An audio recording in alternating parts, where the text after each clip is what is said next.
தேவியோட பார்வதி தேவி. ஆமாம், பார்வதி. നേരെ பார்த்தா സ്വാമി വിവേകാനന്ദർ സ്റ്റാച്ചു. ഇത് ഇവർ ധ്യാനം ഇരുന്ന സ്ഥലമാണ് ഇത്. എന്നിട്ടാണ് അമേരിക്ക പോയത്.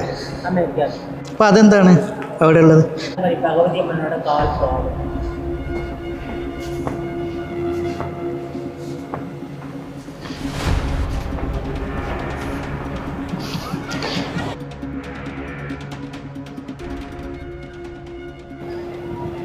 സെക്യൂരിറ്റി പറഞ്ഞത് ബീഹാർ മോഡലുള്ള ക്ഷേത്രമാണ്. അത് ഉത്തരേന്ത്യ ഭാഗത്തെ മോഡലാണിത്.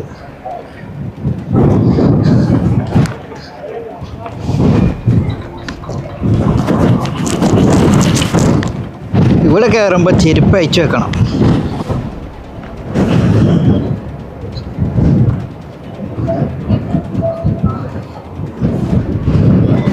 വിവേകാനന്ദ സ്വാമി വന്നതിൻ്റെ സ്മരണയ്ക്കായി നിർമ്മിച്ച കെട്ടിടമാണിത്.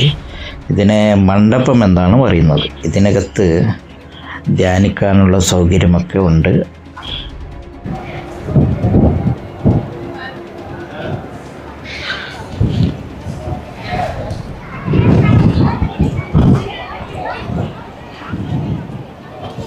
കരയിൽ നിന്ന് നമ്മളെ പെട്ടെന്ന് ശ്രദ്ധയാകർഷിക്കുന്ന ഒരിടത്ത് കാണിക്കുന്ന ഒരു വസ്തുവാണ് ആ പ്രതിമ.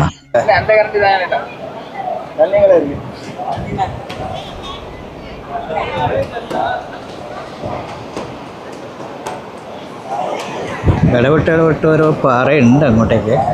ഇത് കുറച്ച് വലിയ പാറ. ഒരു പാലമുണ്ട് അപ്പുറത്തേക്ക് കിടക്കാൻ. ഇത് 2 പാറയാണല്ലേ. ഈ ഒന്നാമത്തെ പാറയിൽ നിന്നും രണ്ടാമത്തെ പാറയിലേക്ക് നമ്മൾ കടന്നു പോകുന്നത് ഒരു ഗ്ലാസ് ബ്രിഡ്ജിൻ്റെ സഹായത്തോടെയാണ്. ആ രണ്ടാമത്തെ പാറയിലുള്ളത് തിരുവള്ളുവരുടെ പ്രതിമയാണ്. അത് 133 അടിയുള്ള ഒരു പ്രതിമയാണത്. സാധാരണ ടൂറിസ്റ്റ് കേന്ദ്രത്തിലേക്ക് പോകുന്ന പോലെ ഇങ്ങനെ അടിച്ചുപൊളിയായിട്ട് നടക്കാൻ പറ്റില്ല. കുറച്ച് ആദരവോടുകൂടി പോകണം.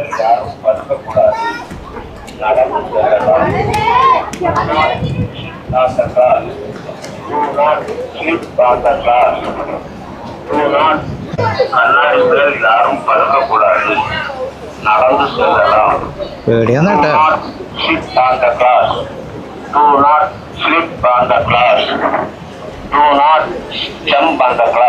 ഇതാരും അനൗൺസ്മെന്റ് ചെയ്യുന്നല്ല, റെക്കോർഡാക്കിയിട്ട് എപ്പോഴും ഓണാക്കി വെച്ചിരിക്കുക.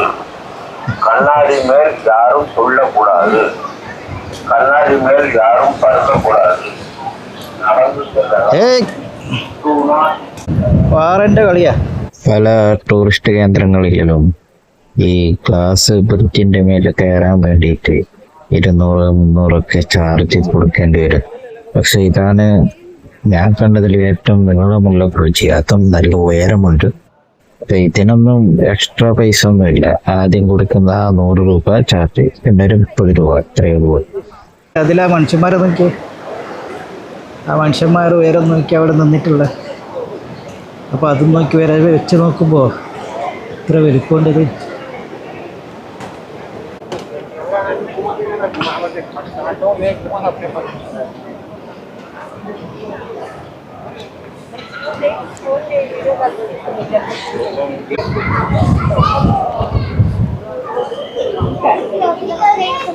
ഇനി ഇവിടെ ടിക്കറ്റ് ഉണ്ടോ അതൊന്നും അറിയാണ്ട്, കാരണം ഇവിടെ ലൈന് കാണുന്നുണ്ട്.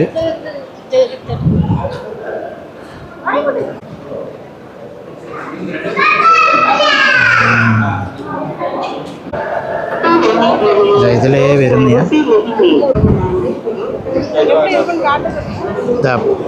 പാലത്തിന് ഇക്കര വന്നിട്ടാകുമ്പോൾ അക്കരെ കാണാം.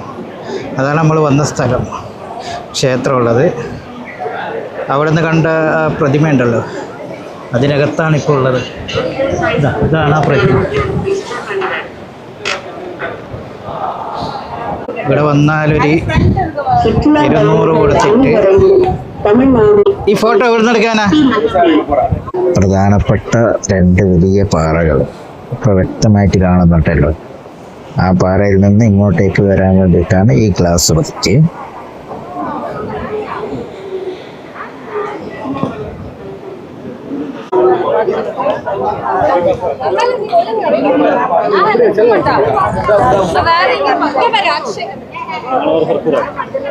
પાછળનું લેવાનું પાછળ ખાલી ઓર્ડર લે.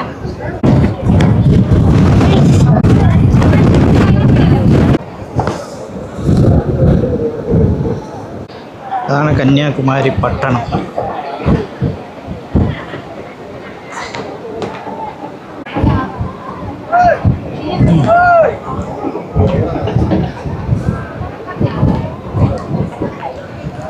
ഇങ്ങനെ വന്ന് ഈ വിരലിൻ്റെ വലിപ്പം കണ്ടിട്ട് ഞങ്ങൾ അപ്പോൾ തന്നെ നമുക്ക് മനസ്സിലാക്കാമല്ലോ പ്രതിമയ്ക്ക് എത്ര വലിപ്പമുണ്ടാവും.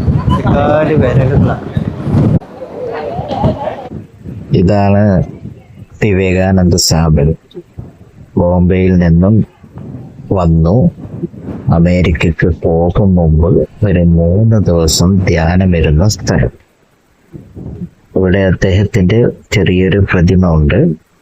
അന്ന് അദ്ദേഹം കടലിലൂടെ നീന്തിക്കൊണ്ടാണ് ഇവിടേക്ക് എത്തിച്ചേർന്നത്. അങ്ങനെയാണ് പറയപ്പെടുന്നത്. ഇത് ഇവർ ധ്യാനം ഇരുന്ന സ്ഥലം. ഇത് ധ്യാനം ഇരുന്ന സ്ഥലമാണ്. ഇത് 3 നാൾ ഇവിടെ ധ്യാനം പണി അല്ലേ. എന്നിട്ടാണ് അമേരിക്ക പോയത്. അപ്പം അതെന്താണ് അവിടെ ഉള്ളത്? ഭഗവതി കാൽപാദം. അവരുടെ പാദത്തിന്റെ മുമ്പിൽ ഇവർ ധ്യാനം. அந்த பாதத்தை காணுறதுக்கு இவருக்கு தவம் பண்ணார். பார்வதி மாதாக்கே சரண் பார்க்கறதுக்கு தான் அவர் 3 நாள் தவம் பண்ணார். அவர் பண்ணி அந்த தரிசனம் அம்மனோட தரிசனம். അപ്പോൾ അവരെ ക്ഷേത്രം എവിടെ ഉള്ളത്? யாருக்கு? പാർവതി பகவதி அம்மன் கோயில் இருக்குல்ல, അതാണത്. அதுதான் இங்க இருந்து தவம் பண்ணிட்டு அவங்க அங்க போய் இருந்தது. ஒரு அரக்கனை கொண்டுட்டு சாந்தி அடையிறது அங்க போய் கன்னியா இருக்காங்க, கல்யாணம் கல்யாணம். അങ്ങനെ വിവേകാനന്ദ സ്വാമി ധ്യാനം ഇരുന്ന സ്ഥലം കണ്ടു. അതൊക്കെ നല്ല രീതിയിൽ ഇവിടെ സംരക്ഷിച്ചിട്ടുണ്ട്. അതേപോലെ നമ്മളിപ്പോൾ പുരാണങ്ങളായി കേൾക്കുന്ന പല കഥകളുണ്ടല്ലോ. കുറച്ച് വർണ്ണങ്ങളൊക്കെ ചാലിച്ച കഥാരൂപത്തിലാണ് പുരാണങ്ങൾ പറയുന്നത്. പക്ഷെ അതിൻ്റെ അകത്തകത്ത് ഉള്ളിൽ പോയി കഴിഞ്ഞാൽ കുറേ ചരിത്രങ്ങളുണ്ട്. ചിലർ അതിനെ എതിർക്കും. കാരണം വർണ്ണങ്ങൾ ചാലിച്ചിട്ട് പറയുമ്പോൾ അതെന്തൊക്കെയോ പൊട്ടക്കഥയായിട്ട് തോന്നും. യഥാർത്ഥത്തിൻ്റെ ഉള്ളിൽ സംഭവമുണ്ട്. ഒരു യാഥാർത്ഥ്യങ്ങൾ ഒളിഞ്ഞു കിടപ്പുണ്ട്. അത് അറിവുള്ളവർ തേടി കണ്ടുപിടിക്കണം. അത്രേ എനിക്ക് പറയാനുള്ളൂ. കണ്ടോ, ഇതിങ്ങനെ വളഞ്ഞ് വരണം. കയറുന്നൊരു ഭാഗത്തെ, ഇറങ്ങുന്നൊരു ഭാഗത്തെ. ഇപ്പോൾ കണ്ടല്ലോ, ഇത് വിവേകാനന്ദ സ്വാമി ധ്യാനം ഇരുന്നത്. ഇതിന് നേരെ ഓപ്പോസിറ്റാണ് പാർവതി ദേവിയുടെ കാൽപാദം പതിഞ്ഞ സ്ഥലം.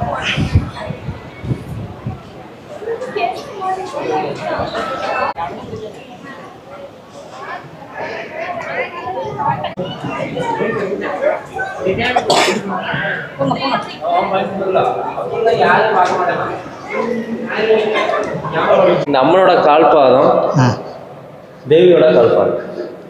இங்கே பார்வதி தேவி. ஆமாம், பார்வதி தவம் இருந்த இடம். நேராக பார்த்தா சுவாமி விவேகானந்தர் ஸ்டாச்சு.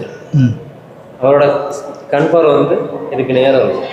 ഇവിടെ വന്ന് இதை பார்த்து தான் விவேகானந்தர் வந்து அங்கே தவம் செய்தார். നിങ്ങൾ ഈ പറയുന്ന ദേവി അല്ലെങ്കിൽ ശിവൻ പാർവതി പറയുന്ന അവർ തന്നെയാ? சிவன் மேரேஜ் பண்ண வேண்டி தான் பௌத்தம் இங்கே வந்து தவம் இருந்தது. மேரேஜ் ஆகலை. മാരേജ് ആകില്ല. இது കന്നി ദേവി. കന്നി ദേവി. അപ്പോൾ ഈ പാർവതി ദേവി എന്ന് പറഞ്ഞാൽ ശിവൻ്റെ பார்வதி தேவி மேரேஜ் ஆகாதனால கன்னி தேவி. ஒவ்வொரு லாங்குவேஜில் போகும். അങ്ങനെ.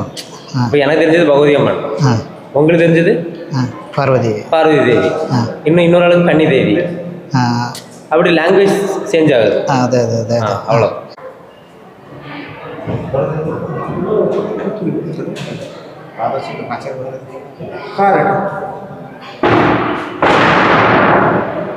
ഇത് ഡെയിലി ഇവിടെ പൂജ ഉണ്ട്.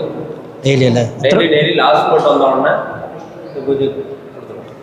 രാജ്യത്തിന്റെ പല ഭാഗത്തു നിന്നുള്ളവർ ഈ ഉദ്യമത്തിന് പരസ്പരം സഹായിച്ചിട്ടുണ്ട്. അതുകൊണ്ടാണ് ഇവിടുത്തെ കെട്ടിടങ്ങളൊക്കെ ഏതാണ്ട് പുറമേയുള്ള, ദക്ഷിണേന്ത്യക്ക് പുറമേയുള്ള ഒരു രൂപസാദൃശ്യം വരുന്നത്.